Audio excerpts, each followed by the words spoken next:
Kamusta mga kalapatid, mga kapatid, mga kaburo ko to. So, bali, ang topic natin ngayon is ipapakilala ko nga pala sa inyo yung mga bago nating breeder dito na, tag dito susubukan natin itong taon na to. So, unahin ko na itong isa. Come on. Grabe. So, ngayon ko lang sa inyo may papakita to. Itong kak na to. Grabe. Ito ay Porch. No, I think ito yata yung best kittle. Tapos yung nandun is si Porch 911. So, hindi ko masyadong binabanggit to dahil ang ibon na to ay sa partner natin. So, ngayon, sabi niya sa akin na i-vlog namin. So, tara, let's go. Ayoko sanang ipakita, pero ngayon na nga, subukan natin ngayong taon. Yan, ito yung best kittle natin na kak 20, ano bang ano? Teka lang. 2023. Yep. Alright, so napakagandang kak na ito. Napakalaki. Grabe. Napansin ko sa mga sa mga best kittle tapos sa mga Porch 911 is hindi sila ganun kadaling i-breed dahil parang sila, napansin ko is parang mga sila, may ilap. Ewan ko kung ito lang, but based lang sa mga nahawakan kong best kittle kasi meron din tayong Porch 911 doon. Ganun din, hirap din i-breed. But siyempre, ngayon lang tayo nakahawak ng may mga bloodline na sikat na warriors. Kasi ang mga hawak talaga natin dito sa kampo is mga dugong bughaw, tapos mga maharlika, leeg, bunso. Yan, yung mga original natin. Kasi nga nagsimula tayo sa sa unknown. Kaya tayo nagpangalan sa mga nabuo nating bloodline. Pero pinakamaganda naman sa mga hawak natin bloodline, kahit hindi sila masyadong sikat, nagbigay sa atin ng karangalan simula noong 2020 hanggang 2025. Puro mga nag-money winner yung lahi nila. So ngayon, papasukan natin ng mga sikat na bloodline. Yan, tulad nito. Ito yung best kittle. Kung di ako nagkakamali, di ko kasi masyadong kabisado, pero balikan ko siguro sa sa PM sa atin. Kasi, pero magkapares, best kittle, tapos Porch 911. Ayan, so tingnan natin mga tol kung ano yung magiging resulta ng magiging young bird nito. So yung young bird nito is lilipad to sa sa loft name ng ating kapartner. Yan. Woo! Alright, napakaganda, napakalusog, napakalaking ibon. Ganda ng pagkakahubog. Yan, nagpupulbos pa. Alright. So, tingnan natin kung ano magiging resulta ng mga warriors sa atin. Pakita ko lang sa inyo yung mga pinaalaga niya sa atin. Ay, yung hen, naglilimlim. Ang lakas, ang bigat. Alright, baka mabulabog ang itlog. Okay. Kaya nasilipin ko lang, baka na...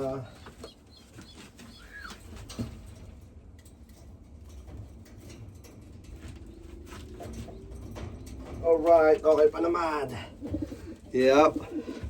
Sinilip ko na yun, may mga ugat. Kaya, good sign. Ito naman yung yung hen na pinares. Yep. Gandang ibon. So, Porch 911 tsaka best kittle. So, tingnan natin kung ano yung mga magiging resulta, syempre. Alright. Meron pa tayo itong best kittle din na taga Guam naman yung may-ari. Waiting tayo sa kak na. Meron pa siyang bibilin na kak bago natin start na isa lang. Pero ang target naman doon, itlog lang ipapadala sa Guam. Yep. So ito, maganda sana kung, ay swerte. Maganda sana kung may breed natin, may laro din natin sana sa Wallow Prize para at the same time, malaman talaga natin yung pinaka, pinaka resulta ng mga anak. Alright, so ito yung hen. Yep, balik ko na kasi nagdilimlim. Sorry sa bulabog. Alright. Tapos yung naman, meron naman doon na kung di ako nakakamali, best kettle din yata siya or best kettle o Porch 911. Pero di ko kasi masyadong kabisado, syempre. Pag may mga bagong salta sa akin na di ko pa masyadong gamay. Pero ang pinakamaganda dyan, yung mga pinagpares, alam ko. So, isang best, best kettle, tapos Porch 911. Sa totoo lang, masyado pa akong mind-blowing kung tawagin. Dahil hindi pa ako masyadong sanay sa mga bloodline. Meron din pala tayong Thomas 6. So, tara, kukunin ko dito. Tingnan natin kung naglilimlim. Sino? Ayun. So, ito si Best Kettle. Grabe. Best Kettle o Porch 911. Balikan ko na lang. Next vlog, update ko kayo kung ano talaga yung pinaka Yan, ganda na ito, boy. Yan, oh. Ito naman ay 2024. Ay, hindi ko nakita yung isa. Yan, ayaman na, dilim-lim na. Yan, gandang kak. Pinakapihikan. Grabe, pihikan ng mga lahi ng mga ganto. Blue Bar White Light Splash. Mga pihikan, grabe. Ang hirap i-breed. Yan, pero, siyempre, hayaan lang natin, masasanay rin sila. Ito. So, tingnan natin magiging resulta ng anak na ito. Yan. So, abang-abang na. Yan. Alright. So, ito naman ay yung kak. Tapos yung Thomas 6, nandun, naglilimlim. Kukunin ko din. Ayoko sanang kunin, pero gusto ko lang ipakita sa inyo yung mga bago natin bloodline dito. Yan. So, pinapakilala ko na sa inyo para syempre, kapag nagresulta, at least alam nyo na. Yan. Di ba? Alam nyo na yung yung tag dito, magulang. Yan. Iba-vlog ko rin yung mga magiging anak na ito. Papakita ko sa inyo. Yan. Tapos, siguro in the future, ipares naman natin sa mga natin. Sa Dugong Bughaw, tsaka sa Maharlika. Depende sa kapartner natin kung gusto niya. But, siyempre kung ano yung gusto niya, susundin natin. So, siyempre, tagapamahala lang tayo ng mga alagad niya. So, maraming salamat dahil pinagkatiwala niya sa atin yung mga ibon niya rito. Yan. So, hopefully, sana one day makakuha ka ng place mo na pwede ka na talaga mag-ibon na malaya na, and then, babalik natin sa iyo yung mga warriors mo. Ganun lang yun. Alright, so, tingnan natin. Yung Thomas 6 naman.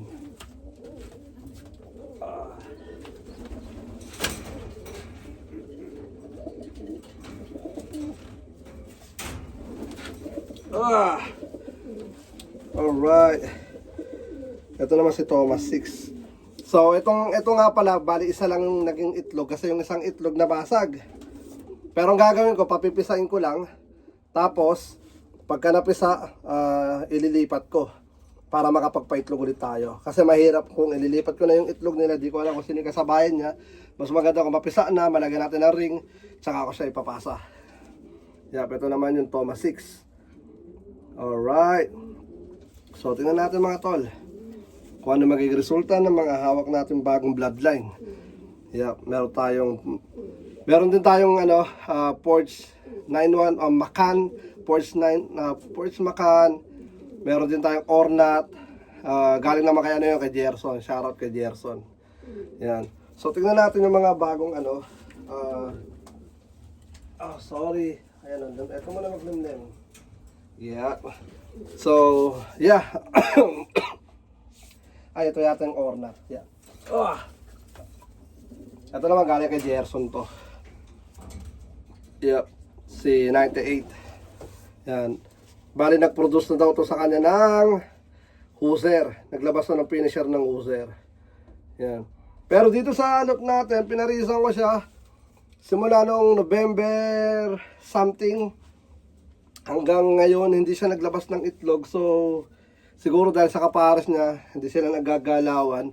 So, ngayon, papalitan ko ng pares na malibog. So, tingnan natin kung ano magiging resulta. Ipapares ko rito si Texas, yung first place natin ng 2022 sa Walo Praise. So, tingnan natin kung magkakaitlog siya rito. Kasi, napansin kong pahikan yung mga Blue Bar White Light. Ewan ko lang, siguro dahil sa akin lang siguro. But, yun na nga, pinakita ko lang sa inyo yung mga bago natin bloodline. Meron pa tayo doon yung madalas kong hawak. yung ano, yung Porsche, Porsche Macan. Pakita ko na rin sa inyo. Ito nakapara sa Maharlika.